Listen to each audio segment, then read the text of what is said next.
Si no, sí, no, y no podemos alargarnos mucho tampoco porque Sí, pues así estamos conversando la acá mientras gente, empezaba la grabación de que tampoco podemos alargarnos mucho, después nos retan. así es.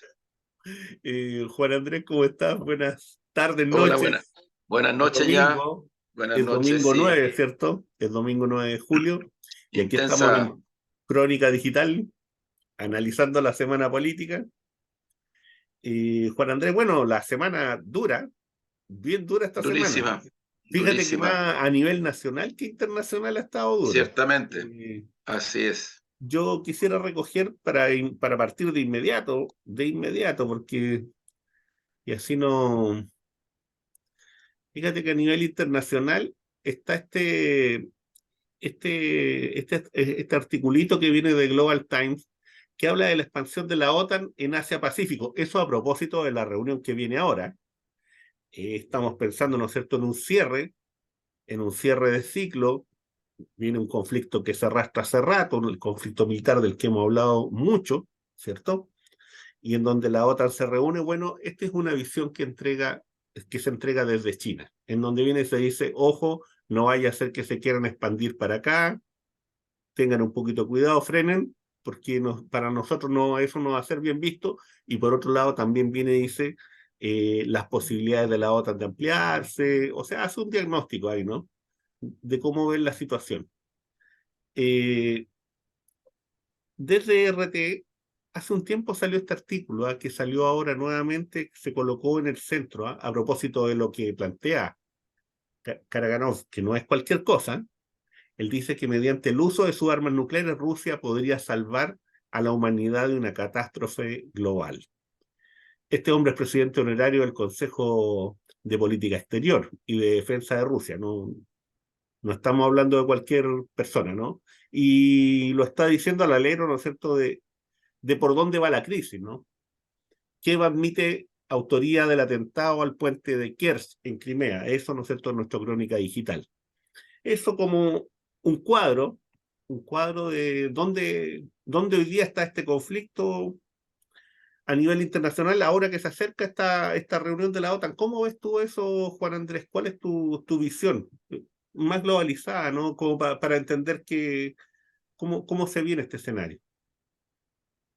Bueno, yo creo que estamos en un cuadro donde la guerra, concretamente la militarización, la está empujando hace muchos años el imperialismo norteamericano, la OTAN, la Unión Europea. Eso es un hecho de realidad. Es cuestión de ver incluso las cantidades de intervenciones militares, de terrorismo de Estado, en fin, de desestabilización de gobiernos, de países, para poder mostrar en las últimas décadas lo que es.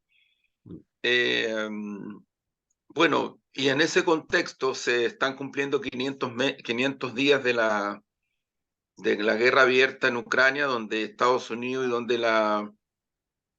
donde Estados Unidos La OTAN.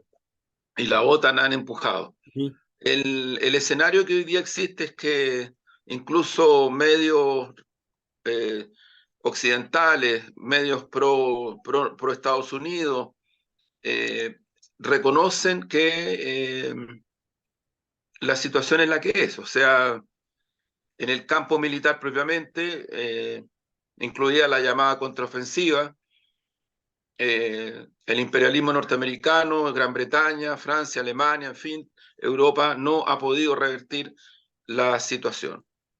Eso lo reconocen hoy día, a 500 días. Y no han podido revertir la situación y por otro lado se empieza a hablar en estos sectores de la necesidad de apurar el tranco para una negociación. Yo lo que creo es que para la humanidad tiene que quedar recontra claro que esta guerra de intervención no la inició Rusia, no la inició la Federación Rusa. Y esto viene de hace mucho tiempo atrás, hay una cronología. Ucrania y el gobierno de Zelensky en particular no solamente se prestaron, sino que empujaron en la dirección de generar un conflicto militar con la Federación Rusa.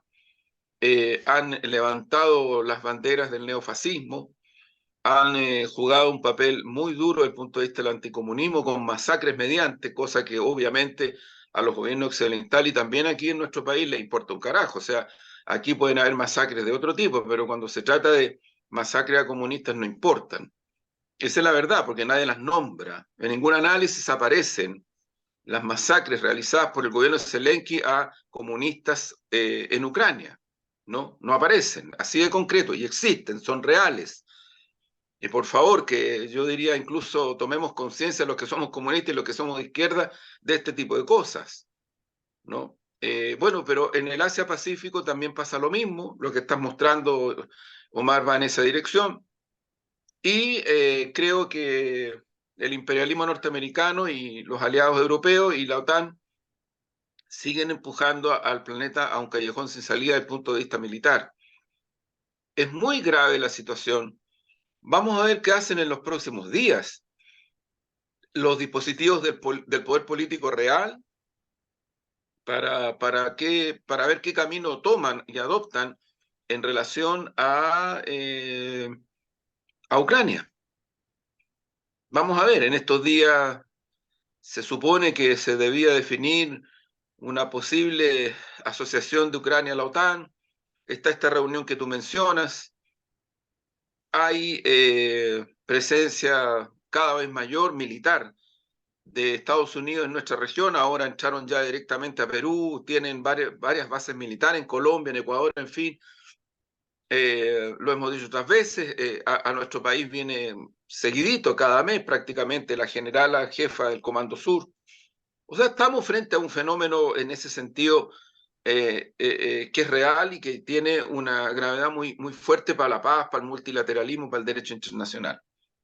¿Cómo se ve esta situación desde el punto de vista de lo que está ocurriendo en el mundo en un sentido de superar esta crisis? Yo creo que lo importante también es que al calor del derecho internacional y del multilateralismo se siguen afirmando la construcción de bloques de naciones. África empieza a tomar un protagonismo cada vez mayor la comunidad de países africanos, empieza a tomar también una significación cada vez mayor China y el Asia-Pacífico, ¿no? Y yo diría que con cierto letargo, pero con mucha intensidad, líderes como Lula da Silva, López Obrador, Maduro, Díaz-Canel, Ortega, el presidente de Bolivia y otros gobiernos de nuestra región siguen empujando el camino a Argentina para que efectivamente los procesos de integración en nuestra región tomen las características de un bloque que pueda jugar el papel que tiene que jugar en esta construcción de bloques de naciones a nivel planetario. Creo que eso es muy importante. En los días pasados, Lula da Silva ha vuelto a tomar de alguna manera la representación de la región para pararle los carros de frentón a la Unión Europea, que cree que puede hacer lo que quiere con nuestro continente. Y se los ha parado los carros abiertamente, en el sentido de decirles que el acuerdo que tratan de instalar entre la Unión Europea y el Mercosur no respeta los intereses de nuestra región. Se los ha dicho directamente. López Obrador ha hablado de esa manera. Nosotros tenemos que hablar también de esa manera, porque no hay otra alternativa para la defensa de los Estados nacionales. Y yo creo que incluso desde el punto de vista de la seguridad nacional de los Estados nacionales, las doctrinas militares que se subordinan a la potencia están afectando los intereses nacionales y patrióticos de toda la región y de nuestro país también. Porque así están las cosas en la realidad. Ya no da lo mismo quien tome la propiedad, por decirlo así, el control del litio. No da lo mismo. Y al calor de lo que está ocurriendo con los 50 años, al calor de lo que significó la nacionalización del cobre en nuestro país, hay que mirar el futuro con esta dimensión y creo que el planeta y la región se estremecen a partir de esto. Yo cierro en este punto diciendo los hechos son los que son, quienes provocaron la guerra en Ucrania están perdiendo, pero asuman de que hoy día, como al comienzo, el gran desafío para el planeta es la paz. Es la paz. Y ojalá que eso se escuche y tenga sentido. Mira, Juan Andrés, yo creo que a lo que tú añades, yo diría que este conflicto se inicia en el año 2014, se inicia con el golpe de Estado al Maidán. Es un conflicto en donde un sector, ¿no es cierto?, del gobierno ucraniano decide imponer ciertas condiciones a toda la población, incluyendo a la población de origen ruso, condiciones draconianas, imposibles, y eso desata, en palabras sencillas, una guerra civil.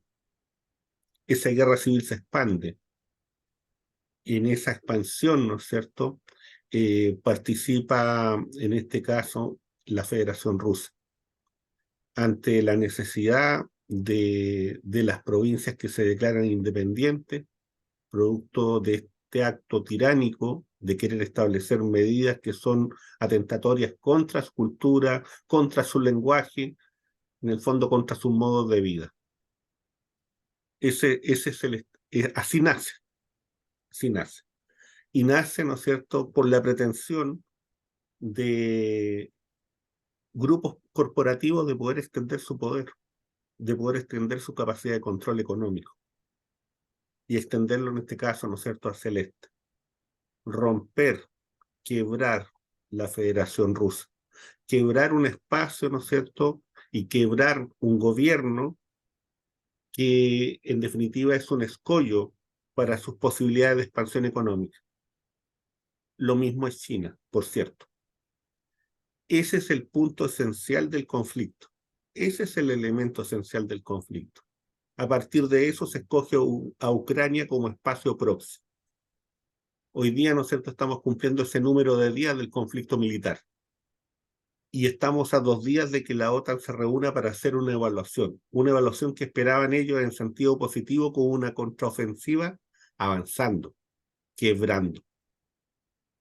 Esa contraofensiva se produjo, ni avanzó, ni quebró.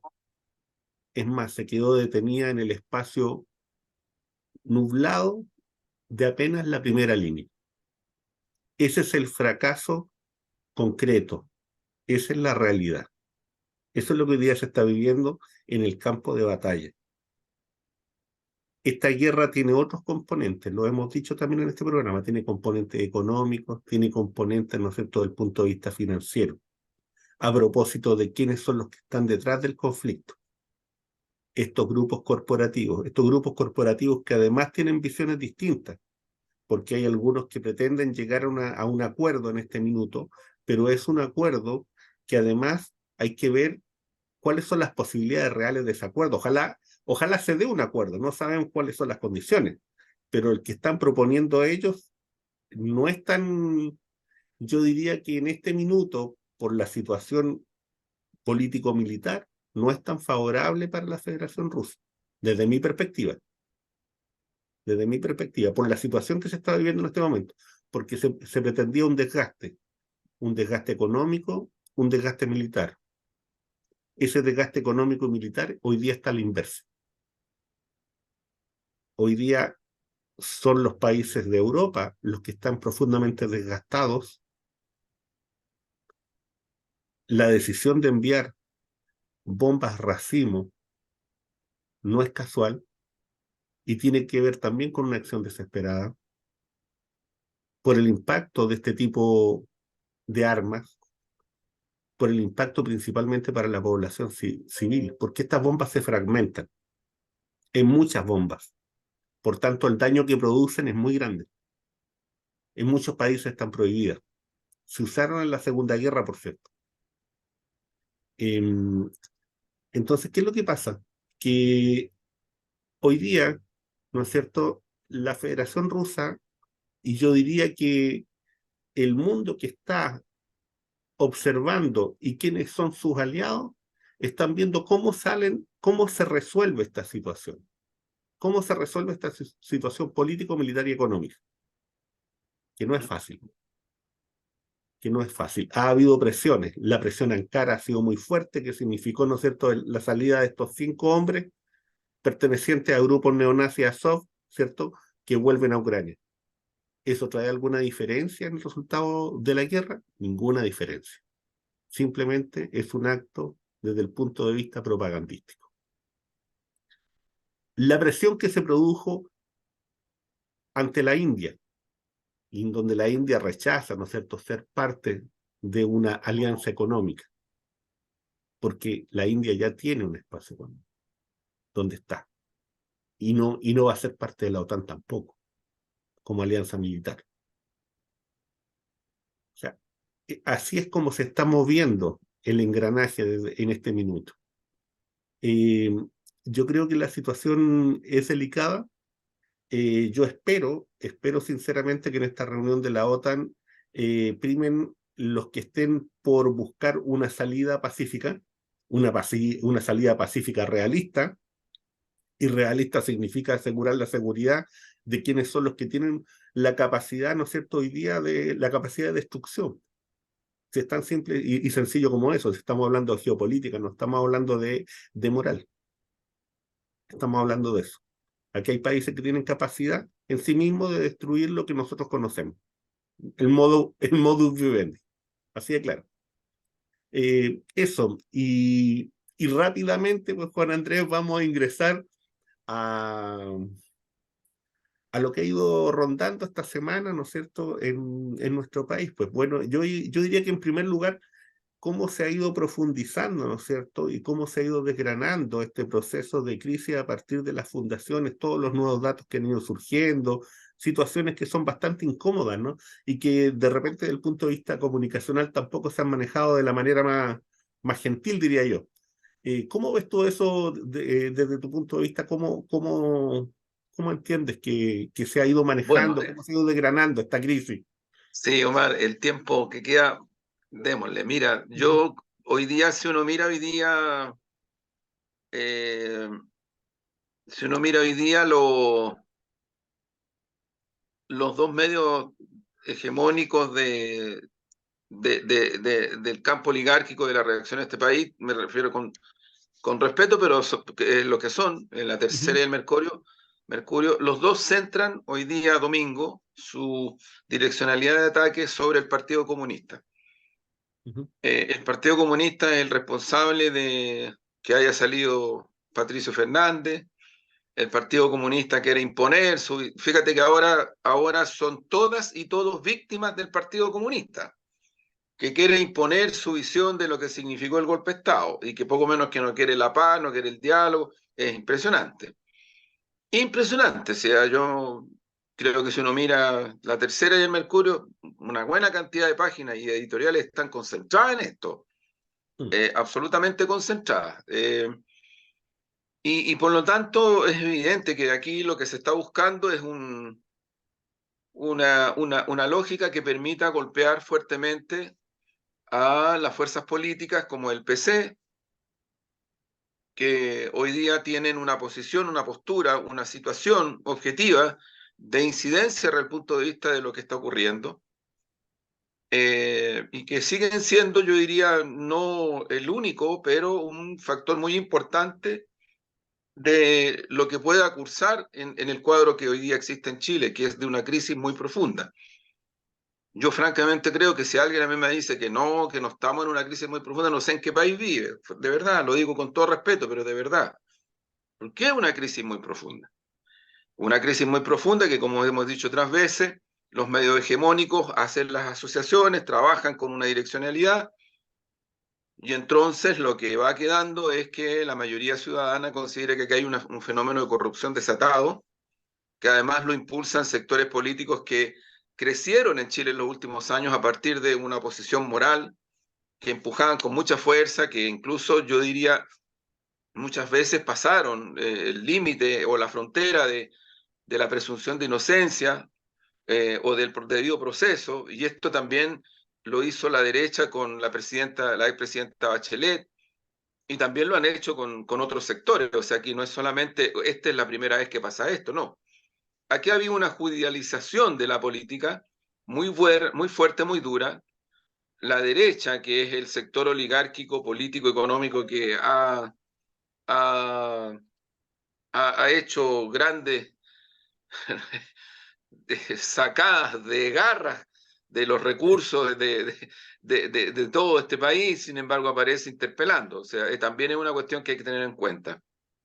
Dicho esto, yo creo que el problema sigue siendo cómo evitar, impedir que esta derecha, que los medios hegemónicos sigan generando una lógica que en el fondo lo que está buscando y lo que quiere hacer es impedir que el gobierno y que las coaliciones que formamos parte del gobierno sigamos empujando los procesos que tenemos que llevar adelante respecto de los temas fuertes y duros que vive en este país: la corrupción, el crimen organizado, el narcotráfico, por cierto, las reformas, pensión, reforma tributaria y muchas otras cosas más de esta dimensión.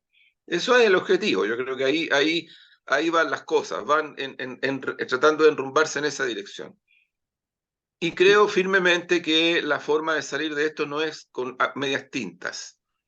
Creo que la forma de salir con esto es partir reconociendo la dimensión de la crisis y, por otro lado, adoptar las medidas que se requieren para cambiar el escenario.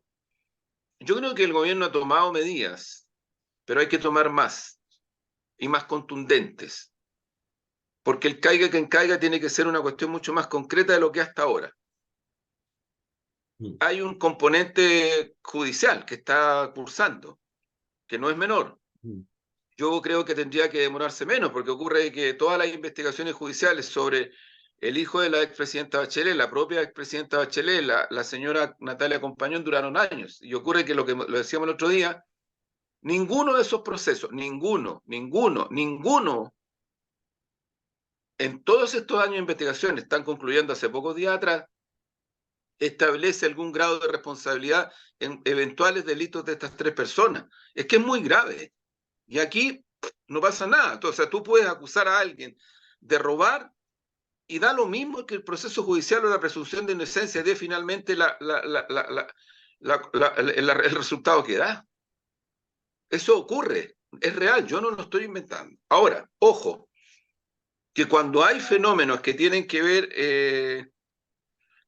ver con dimensiones como las que se están investigando, es evidente que una forma de coayudar a esos procesos de transparencia es que se tomen las medidas que impliquen ahora generar situaciones de transparencia y cambios necesarios tanto desde el punto de vista gubernamental, tanto desde el punto de vista de las funciones, particularmente de los lugares en donde se ha involucrado y donde pueden aparecer involucraciones rápidas e intensivas.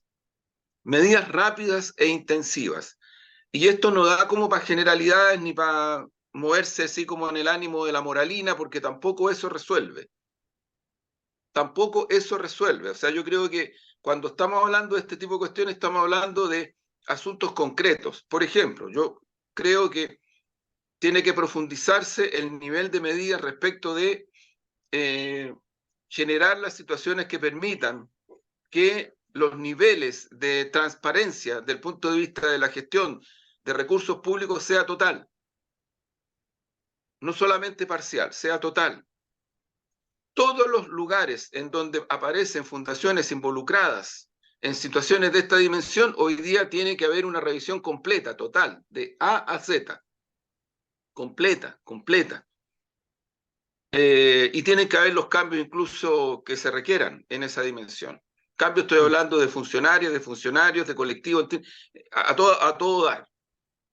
Y ir más allá todavía. Yo creo que el más allá implica de que junto con el caiga quien caiga, lo que hay que hacer es hacer una relación muy profunda de lo que significa en lo concreto el Estado subsidiario en Chile, por qué fue creado.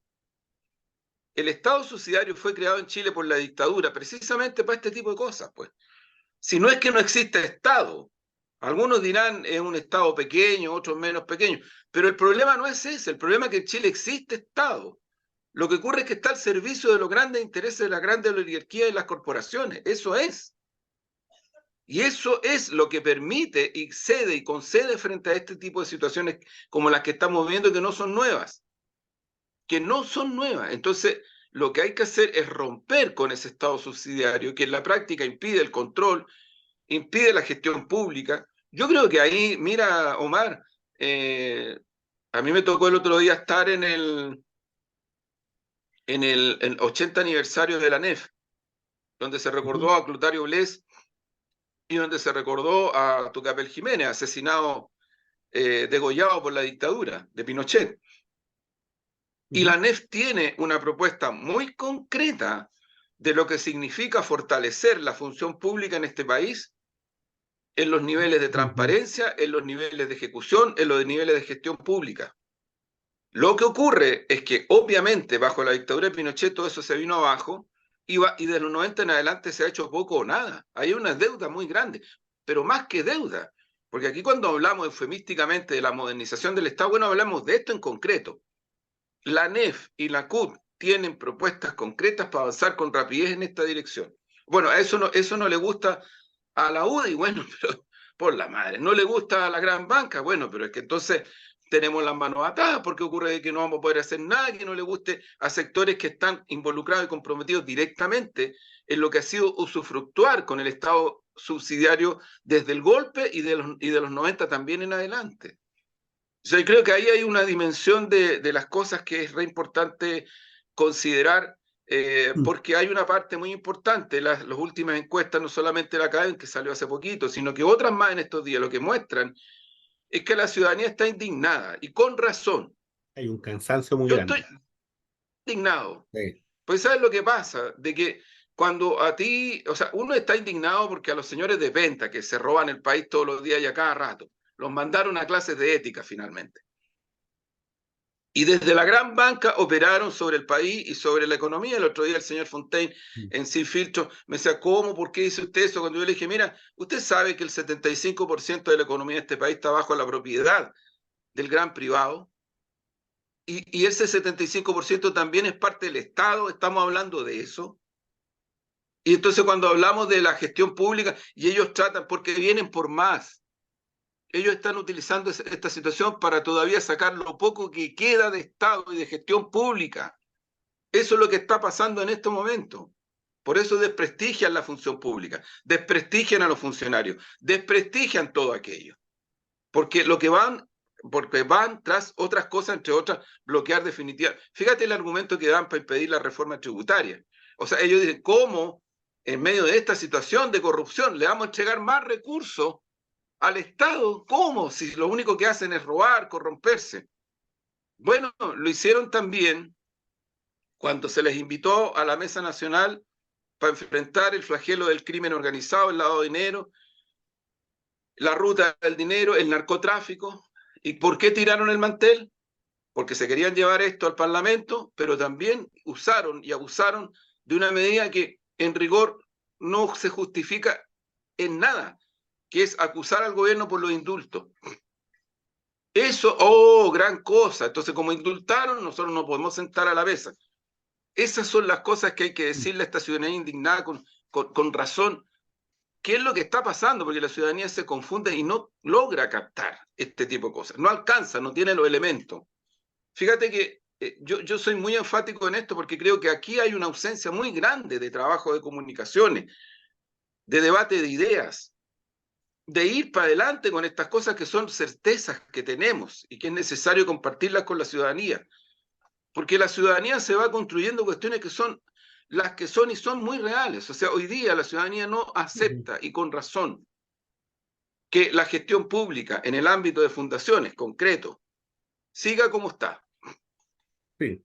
Y por lo Mira, tanto, como no quiere, y que yo estoy de acuerdo con que no puede seguir así, hay que tomar las medidas que se requieran para efectivamente revertir toda esta situación.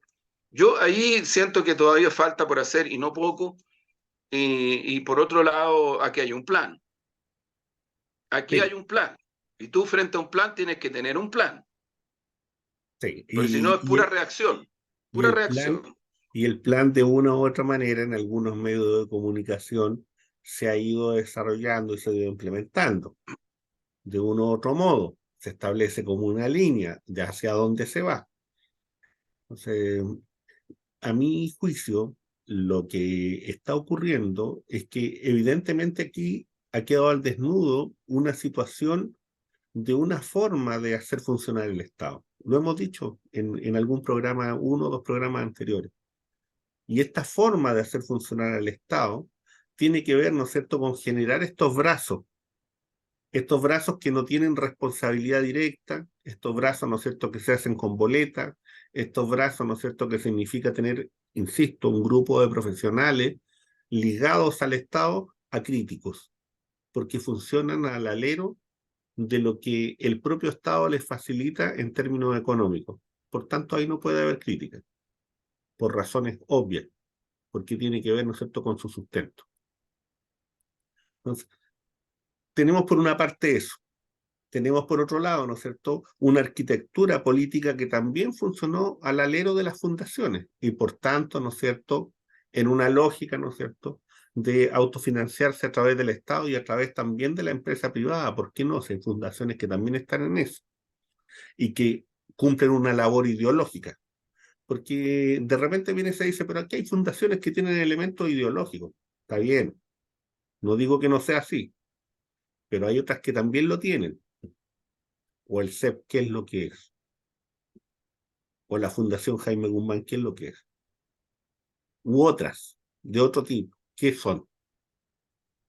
Yo no discuto el origen, ¿no es cierto?, de una fundación, si hay la necesidad de hacerla, e incluso su lógica, su construcción ideológica tampoco. El tema, ¿no es cierto?, es cuáles son sus herramientas de funcionamiento. El tema es si nacieron, ¿no es cierto?, al alero de una composición de ligación directa con el Estado o con otras instituciones y cuál es su función final. Eso es para desnudar la situación, ¿no? Desnudarla, abrirla, porque eso es lo que estamos discutiendo hoy día. Eh, un periodista o un dueño más bien de un medio de comunicación viene y plantea y dice, bueno, pero aquí se generaron fundaciones porque esta es una forma de relacionarse con la ciudadanía, ¿no es cierto? Y de generar una situación de una lógica, ¿no es cierto?, por decirlo de algún modo, de relación con el mundo social. Y por tanto, también de cierta protección, de cierta militancia, a partir del Frente Amplio. Lo que en los números pareciera ser cierto. Lamentablemente, eso es lo más delicado. Eso es lo más delicado. Frente a la afirmación que está haciendo esa persona, ¿no? A lo menos algunas cosas lo respaldan. Habrá que ver si eso estuvo bien hecho o mal hecho, no lo sé. Pero evidentemente que cuando tú generas una articulación política cuya base son fundaciones y cuya base además de esas fundaciones son de un fundamento del Estado, es problemático. Es problemático generar o plantearse una lógica de esas características, más cuando es una réplica de lo que se hizo en España y lo que se hace en otros lugares. Yo no creo en una articulación política de esa mirada, sinceramente. No, no la Claro, comparto. Omar, claro, pero vamos a la causa, si la causa es el Estado subsidiario. Claro, sí, pues, eso ¿Cuál es. es la propuesta? Pues si O la sea, propuesta, la causa es es que un igual Estado que permite hoy día hacer eso. no, no, no, es que tiene nombre y apellido, Estado subsidiario, eso lo Estado impuso la subsidiario. Sí, dictadura bajo terrorismo. sí, pues, El eso es. Estado chileno antes del golpe, puedan decir lo que quieran del mundo, porque aquí parece que hay mucha gente que se cree el cuento de que todo lo que había antes del 73 era todo malo. Es impresionante. Claro, Incluso el otro día un amigo me dijo, ¿y por qué tú hablas de tu sector? Sí, porque también en mi sector entran estas cosas, po. Obvio que sí, po. sí, pues. Obvio que entran, po. Entonces como que estamos inventando la, no sé, la pólvora. O como que como si no se puede repetir la historia. En fin, hay un montón de cosas que se dicen y se hacen. Pero yo digo, yo insisto en este punto. O sea, es el Estado subsidiario en concreto Sí. el que ha generado las condiciones para esto, para los saqueos del gran privado, porque no lo podemos separar. Yo creo que es un error separar las cosas. Cuando Ujú. estamos hablando de fundaciones y estamos hablando de estas cosas, también tenemos que hablar de esto otro. No podemos dejar de hablar de esto otro. Porque si no nos hacemos lesa y lesos nosotras y nosotros mismos. Y a la ciudadanía no le hablamos directamente como hay que hablarle, como hay que decirle las cosas, creo yo, con mucha humildad, Sí. pero con mucha convicción. Y el Estado subsidiario se termina cuando los recursos de la gestión pública que el Estado genera por distintas vías, cosas que están bloqueando y están chantajeando a la derecha, pero si Ujú. por eso lo hacen, entre otras cosas, porque es la forma de decir, mire, les vamos a entregar más plata para que sigan robando. Si lo que están tratando de parar es que haya un poquito más de redistribución de ingresos. Eso es lo que están tratando de pagar con la Sí, reforma eso es, tributaria, pues. eso es, eso es. Eso es lo que hay que decir, porque eso La- es Estado subsidiario, pues. en el fondo, la Omar, eso redistribución. es Estado subsidiario, eso es. Exacto. Entonces yo creo que primero, investigar con fuerza, con énfasis, caiga quien caiga, incluso ayudar a que los procesos investigativos del Ministerio Público, de los tribunales, sean lo más rápido posible, lo más intensivos, para que se esclarezca, se transparente, Incluso yo te diría tomar las medidas, perdón, incluso yo tomar te las diría que medidas. eh, disculpa por Andrés, incluso que el Estado pueda venir y ampliarse en cosas muy sencillas. Fíjate, te doy un dato. Preguntándole a una persona que es comerciante, ¿hace cuánto que no viene un funcionario del Servicio de Impuestos Internos? Eh, Me dijo meses de meses, desde que me instalaron la maquinita con la que se paga con Sí, tarjeta. sí, sí. Mira, es que yo insisto en este punto porque creo que a eso es lo que hay que empujar. O sea, eh, si nosotros hacemos una reforma tributaria, cosa que la veo difícil porque el chantaje, el boicot y la resistencia es brutal, Muy complicado. ese es el objetivo, evitarla. Ujú. Pero si llegáramos a abrirle camino, el tema de la gestión pública y de los gastos del Estado sobre la gestión pública tienen que tener una lógica que implique mejorar sustantivamente todas las gestiones que hace el Estado respecto de temas tan duros que están hoy día en la palestra: la salud, la educación, la atención a niñas y niños en situación de carencia, de abandono, el tema de lo que significa enfrentar desde esta dimensión como un problema de políticas públicas el sistema carcelario, porque aquí hay concesiones mediantes, se entregó a privadas y privados y esto fracasó, y esto fracasó. El arte, ¿qué decir? El arte, ¿qué decir? Entonces tienes distintas cosas que están en este momento en una crisis profunda, desde los 90 en adelante. Los que hicieron el pacto transicional, los que empujaron esto, tienen que asumir que esto fracasó y que estas son expresiones de aquello. Entonces, para mi gusto, no hay una contraposición entre tomar medidas concretas, directas, Ujú. con otras medidas gruesas de fondo que son parte sustantiva de esta condición. Y bueno, si la derecha resiste, boicotea, bueno, que la ciudadanía sepa, po. Sepa que la derecha no quiere que haya más recursos humanos, material y todo orden, para que, por ejemplo, todo el sistema de Sename sea mejor de lo que es. Pero nosotros como gobierno tenemos que mejorar también nuestra gestión. Y en eso no podemos tener, ¿cómo decir?, intensidades relativas, tiene que ser una intensidad máxima. Nosotros no podemos tener intensidad relativa respecto de situaciones que están en el sistema educacional y que son críticas en este momento. Y todos lo saben. En la JUNJI, que son críticas, y todos lo saben. En otros sectores públicos, que son críticas. No podemos tener gestiones relativas, sino que hay que hacer gestiones intensivas. Y que quede claro que si eso no se puede hacer, no va a ser por responsabilidad del gobierno de quienes hacemos gestión pública, sino que va a ser responsabilidad de un sector que una vez más boicotea y brutalmente boicotea. Claro. Porque eso es lo que está en juego. Eso hay que Mira, las exponerlo. encuestas están, Eso hay que lo que exponerlo. están mostrando hoy día Ujú. es que la indignación está llegando a niveles extremos sobre tres instituciones en este país, ni más ni menos: los partidos políticos, el Sí. Parlamento y la televisión. Y la televisión también. Sí. Televisión, o sea, hay una Sí. saturación creciente de la ciudadanía respecto bueno, de lo que se está viviendo. Porque por otro lado, lo hemos dicho otras veces, o sea, si alguien a mí me dice que en Chile estamos viviendo el descueve, del punto de vista socioeconómico, que los salarios, sí, claro, que la inflación sí también, pero nada está dando para decir hay un nivel de vida de la ciudadanía que de alguna manera permite enfrentar muchas de las situaciones que están cursando. Son cosas que se relacionan, no son separadas, no están separadas, distanciadas una de otra. son las mismas personas que viven como esto de la corrupción y lo estoy pasando muy recontra mal en distintos planos. Entonces, esto es lo que yo creo que está expresando la crisis que tiene Chile en estos momentos.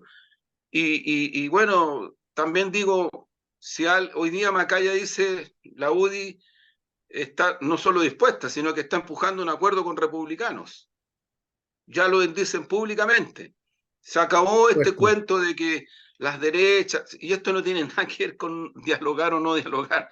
Yo creo que ese es el otro, siempre hay que dialogar y hay que dialogar mucho. Pero eso no tiene nada que ver con esto. 50 años está mostrando que hay que hacer un gran debate de ideas, de valores, de la historia, del futuro. Porque aquí se está tratando de llevar adelante un asunto que es muy, desde mi punto de vista, grave. Yo el otro día en Sin Filtro te daba un ejemplo concreto a propósito de cómo las sociedades y sus estándares se van estableciendo. Yo les decía, usted en Alemania, les contaba un caso concreto, una persona aplaudió una manifestación pequeña de nazis, de neonazis. Se le acercó un policía y le dijo, no aplauda más. Pero aparte de decirle que no aplaudía más, se llevó presa a esa persona. Se la llevó presa. Hay un video respecto a eso, es real. Yo no estoy idealizando Alemania, pero aquí en Chile, y es lógico, si aquí en Chile el señor Sergio Díez, representante de la dictadura fascista de Pinochet, negó la existencia de detenidos y detenidos desaparecidos en las Naciones Unidas, negó la existencia. El cuerpo de Marta Ugarte, mutilado, torturado, fue lanzado por el mar, y por eso se empezó a conocer el hecho de que existía un sistemático plan de hacer desaparecer personas. Y las primeras versiones periodísticas de eso fueron que era un crimen pasional, canales de Sí, televisión. sí, así es. Y ayer o anteayer el colega Martorell, al cual le tengo mucho respeto, Ujú, eh, publicó en Twitter una caricatura del señor Lucas, ujú. del Mercurio. Yo creo que así eran las cosas después del golpe, donde se mofaba de una manera terrible de el que la DINA lanzó el cuerpo mutilado de Lumi Videla al interior de la Embajada de Italia. Y sabes tú, y saben amigas y amigos lo que puso Lucas, en el siglo, perdón, el Mercurio la publicó, el Mercurio publicó esta versión. Lo que hace el colega Martorell es mostrar esta publicación del Mercurio, porque Lucas no la publicó en el aire, en ese tiempo no había redes, la publicó en el Mercurio, en la página editorial. Ujú.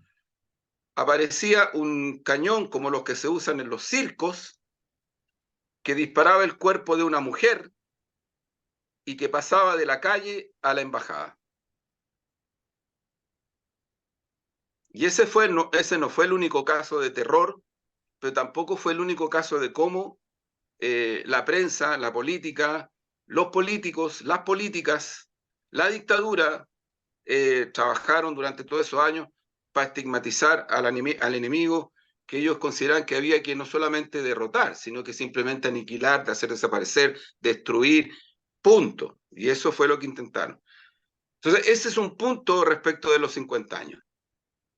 Por eso es que hacer exposiciones en fundaciones que llevan el nombre del presidente Allende, en donde Sí, van a exponer personas que tienen que ver con el anticubanismo, antirrevolución cubana, cuando sabemos que el presidente Allende era una persona tremenda, no solamente solidaria, sino que adhería desde la posición política de Chile a ese proceso.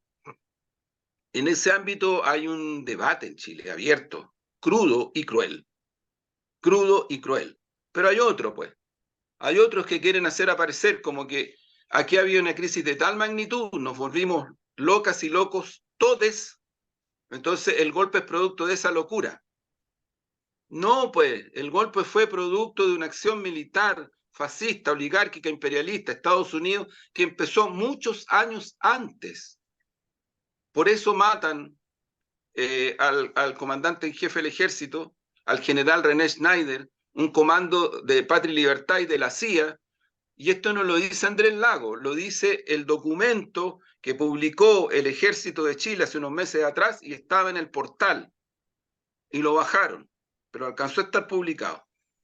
O sea, hasta el ejército de Chile ya reconoce que aquí hubo un asesinato de su comandante en jefe para intentar evitar que Allende fuera presidente porque había sido electo. Bueno, pero después mataron al comandante en jefe del ejército, a Carlos Prat y su señora en Buenos Aires.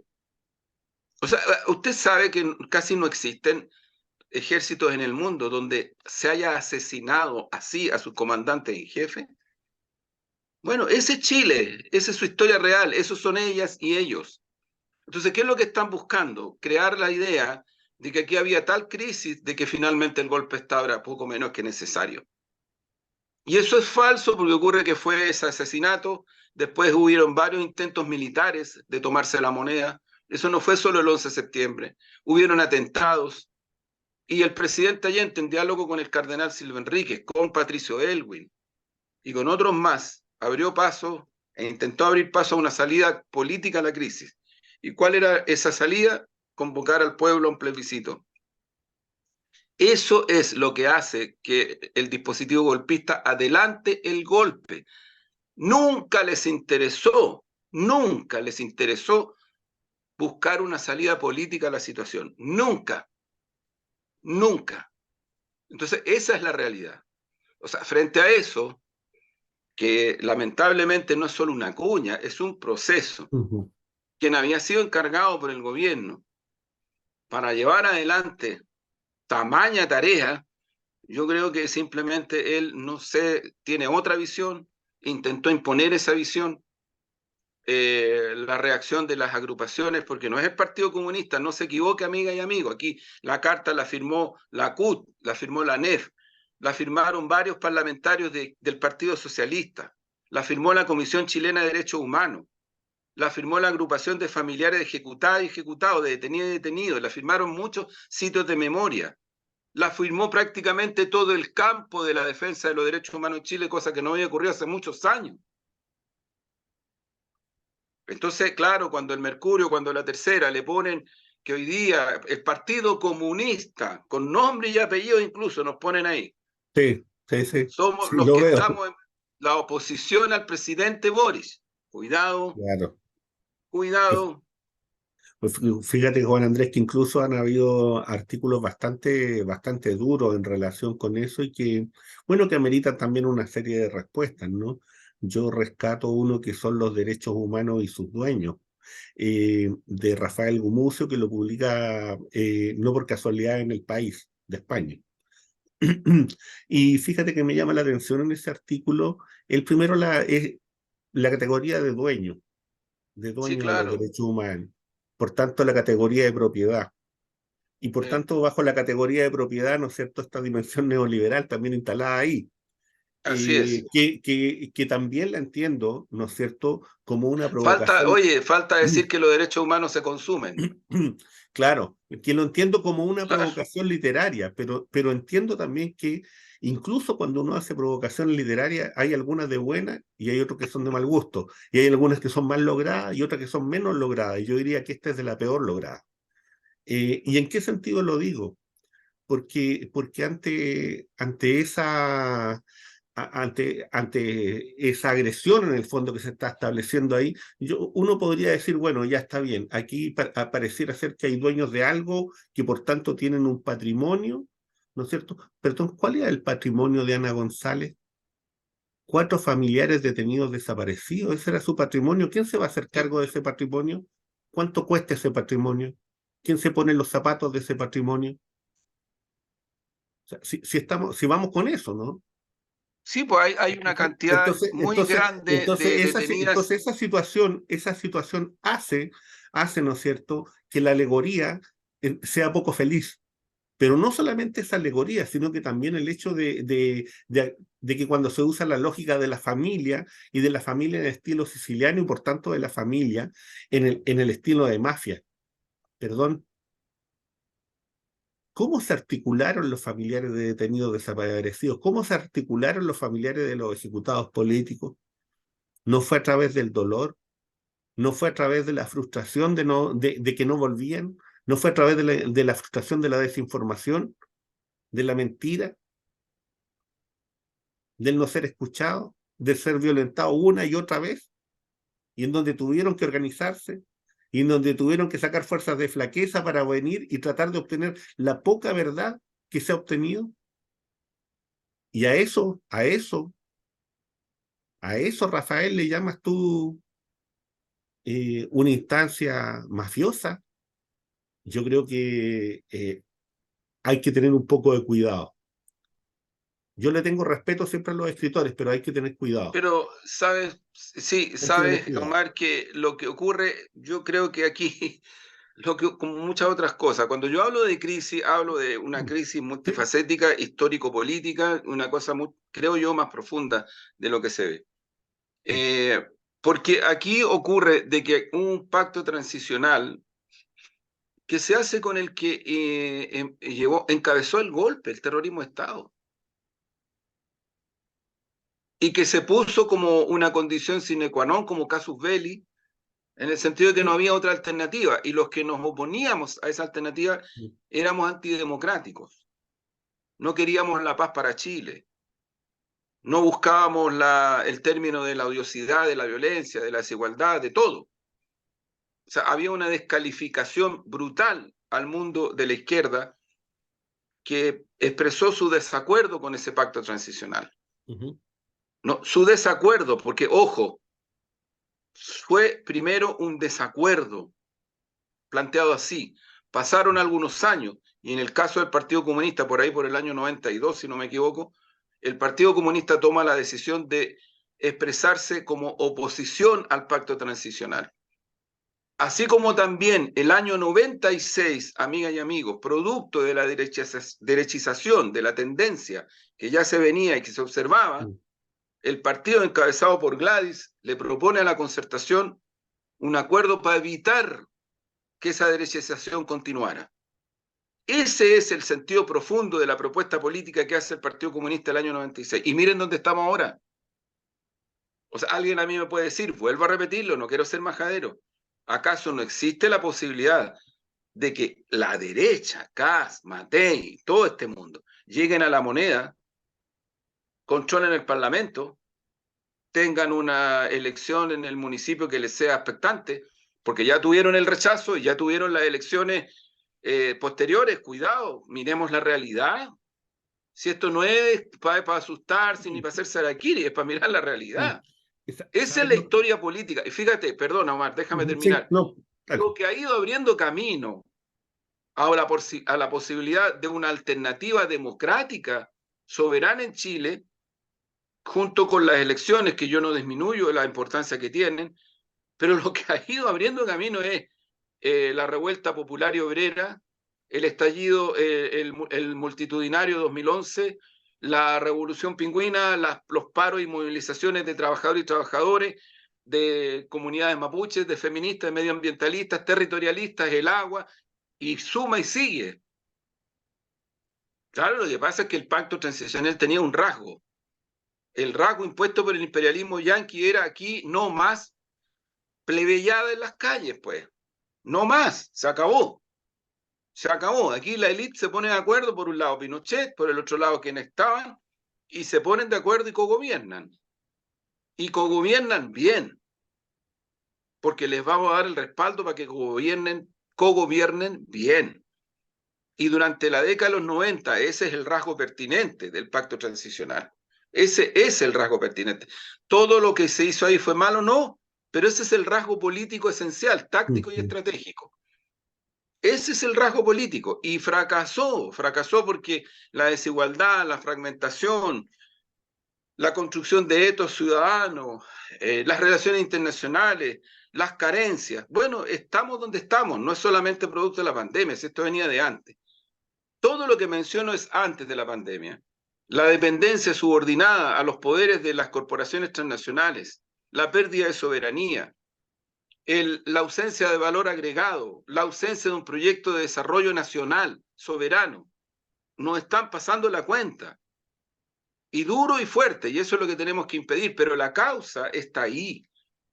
Entonces yo insisto, no es que sea uno majadero, el pacto transicional, una de las cosas para mi gusto más dañinas para la perspectiva de una futura democracia, fue haber hecho ese pacto con el que dio el golpe de Estado.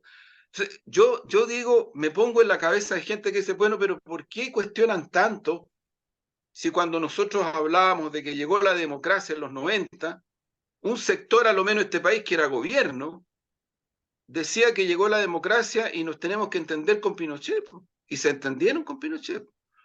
Porque después Pinochet, de comandante en jefe del ejército, pasó a ser senador vitalicio, producto de una reforma constitucional acordada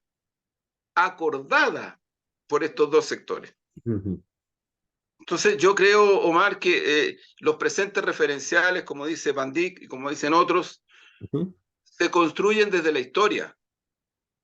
Por eso es que es tan peligroso cuando incluso sectores que se dicen de izquierda plantean esto de que la instantaneidad del presente implica la superación de la historia, como si la historia fuera un problema, así como que saquémonos de encima esto, no hablemos más del 11 de septiembre, el golpe de Estado, mira, no sigamos con eso porque nos complica a todos la vida. Este país es lo que es. Cuando se instaló la mesa de diálogo bajo el gobierno del presidente Lago y se hizo un esfuerzo real, ¿qué es lo que pasó en concreto ahí? ¿Llegaron las agrupaciones? No. ¿Llegaron personas defensoras de los derechos humanos? Sí. Entregaron ahí documentos, materiales, cosas muy gruesas. ¿Llegaron delegaciones de las Fuerzas Armadas? También. ¿Qué es lo que dijeron las delegaciones de las Fuerzas Armadas, particularmente la del Ejército, encabezada por el general Salgado, que había habido una operación retiro de televisores y muchos de los cuerpos habían sido lanzados al mar? ¿Qué pasó semanitas después de eso? Que en una investigación judicial se encontraron restos de los que se suponía que habían sido lanzados al mar en la Cuesta Barriga. Se vino abajo la mesa de diálogo. Quedó la crema. Moralmente quedó la crema en Chile. Fue un golpe terrible. Pero después de eso, como decía Gabriel Valdés Suercasó, esta, entre comillas, democracia a medias, que históricamente siempre ha sido a medias. Pero eso, Omar, tú que eres escritor, en la subjetividad de la ciudadanía no pasa, queda. Por supuesto. O sea, no es que no quede. Si el problema de la amnesia, el problema de imponer la impunidad es esto, pues, lo que estamos viendo hoy día. Es esto. Creo que ahí hay un tema grueso, profundo, que es necesario enfrentar. Sí, fíjate que frente a lo que tú estás planteando, Juan Andrés, mira, para cerrar más lo que planteaba Gumucio ahí, una de las cosas que me llama la atención dentro del artículo, que pareciera ser que es como una pagada de piso para poder publicar en algunos lados, donde hay que nombrar a Maduro, a Ortega y ahora integrar a Bashar al-Assad. Bueno, eso eso es bien particular, ¿eh? Del artículo escrito por Rafael el joven, porque hay un Rafael el viejo, No. por cierto. O sea, para mí el joven, el Rafael Agustín Gumucio que El Rafael, conocí, claro. que quiero decirlo con toda humildad, porque muchos de mi generación venerábamos a ese personaje. Lo venerábamos así como venerábamos a Clotario Blesa, así como venerábamos a Víctor Jara, gente que tenían 30, 40, 70, 80 años, no sé, no quiero idealizar, pero éramos una generación que miraba mucho la experiencia, mucho esas barbas blancas a veces, mucho la sabiduría, no sé. También éramos engreídas y engreídos, y eso tampoco, también a veces, y nos costó caro también ese engreimiento. Claro, fíjate que está eso, y está lo que tú planteas, ¿no es cierto?, en la fundación o el Museo de la Solidaridad Salvador Allende, y la invitación a esta artista cubana, ¿no es cierto?, la Tania Bullera, creo que es, no recuerdo bien el apellido. Pero fíjate que ella, a ver, yo lo que veo ahí es que es bien complejo hacer una invitación de esas características en el contexto de los 50 años, cuando se invita a una persona que está financiada, ¿no es cierto?, en este caso, por el Departamento de Estado norteamericano, para la conmemoración de un golpe que fue financiado, orquestado, casi diseñado, No casi, Omar, diseñado. derechamente diseñado. Pero si, Omar, si Sí, pues. las armas, eso lo dice el documento del ejército, ¿Sí? las armas que usó Patria y Libertad, una parte, Eran, venían de allá. sí, y Sí, coparticiparon en pasaron eso por la embajada norteamericana acá, sí, fueron entregados. agentes de la CIA. Sí, sí, Entonces, de eso estamos hablando. Fue una intervención directa, no relativa, claro, totalmente directa. claro. Entonces, Bueno, pero si a lo que me refiero es que eso es tremendamente complicada la señal. Y eso solamente uno lo puede entender al alero de querer generar una división interna al interior del mundo de las izquierdas, de querer clavar, ¿no es cierto?, ciertas anclas, de querer, en el fondo, distorsionar la realidad, quebrar ciertas convicciones y generar esta idea de que hay izquierdas que son aceptadas e izquierdas que no son aceptadas. claro, eso es, Eso es lo que hay detrás de eso. Eso es lo que hay claro. detrás de eso. Porque me llamó la atención, fíjate lo que dice esta artista visual cubana, yo no le niego esa calidad, cuando ella dice, mire, ya tenemos el apoyo de la derecha, falta el apoyo de las izquierdas. Sí, claro. Oye, la derecha y la izquierda unida jamás serán vencidas, dijo una vez por ahí Parra, pero eso de un decir Lo que pasa antipoético es a que otra cosa es muy lo que distinto. pasa es que la estética tiene ética Claro, claro, y es lícito contraponer esas éticas en esas estéticas. Es claro. lícito. Sí, sí, sí, sí. Yo creo que no, o sea, yo no me siento No, yo no para me siento nada hacer. convocado a eso bajo ningún No, punto no, de vista. escucha, claro, pero además no me siento para nada como han tratado de poner hegemónicamente, porque además es un Sí, totalitarismo brutal, pero nos acusan a nosotros que tenemos casi ningún espacio mediático, que somos minoría, que nos tratan como minoría y nos golpean todos los días.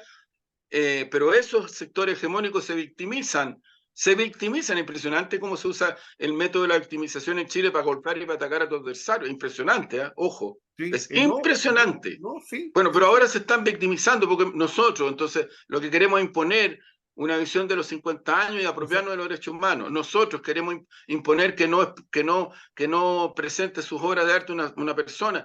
Oye, oye, sí, pues, el ladrón detrás del juez, pues. exacto, exacto. Es el ladrón detrás del juez. Exacto. Y Si eso no lo entonces, entiendo como, a eso es lo que voy, si eso no se entiende como una operación política, y lamentablemente una operación política donde la persona que está a cargo en este caso del museo es partícipe y arte de esto, bueno, ¿qué es lo que o vamos a sea, hacer? yo tengo entendido que esa exposición se va a inaugurar en septiembre. Claro, claro, claro. O sea, yo, mira, si fuera inaugurada en cualquier otro lugar, a mí me da lo mismo. El que quiere va, me da lo mismo.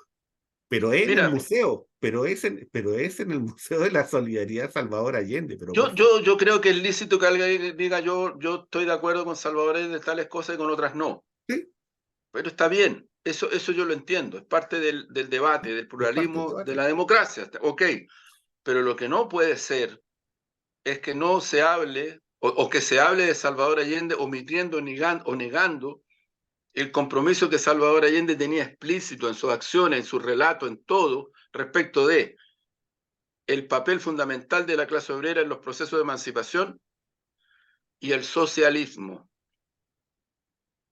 Yo llamo la atención respecto de eso porque he escuchado re Entonces, poco, lo digo con mucha humildad, sí, re poco de que Allende hablaba prácticamente en todos sus discursos del socialismo. el Ahora, socialismo, alguien puede decir, sí, pero hablaba del socialismo con empanada y vino tinto. Sí, claro que sí. Hablaba claro, también desde la democracia y el socialismo, sí, también, pero hablaba del socialismo. Nunca dejó de hablar del socialismo y claro. nadie lo obligó, no era presionado. Mira, Salvador Allende era un líder que tenía una tremenda independencia revolucionaria para proyectar su pensamiento y su acción. Y si no, escuchemos y miremos bien su último discurso. Ahí nomás me quedo. supuesto, además que Salvador Allende era antiimperialista. Oye, su discurso ante las Naciones Unidas, por favor, Absolutamente, por favor. absolutamente.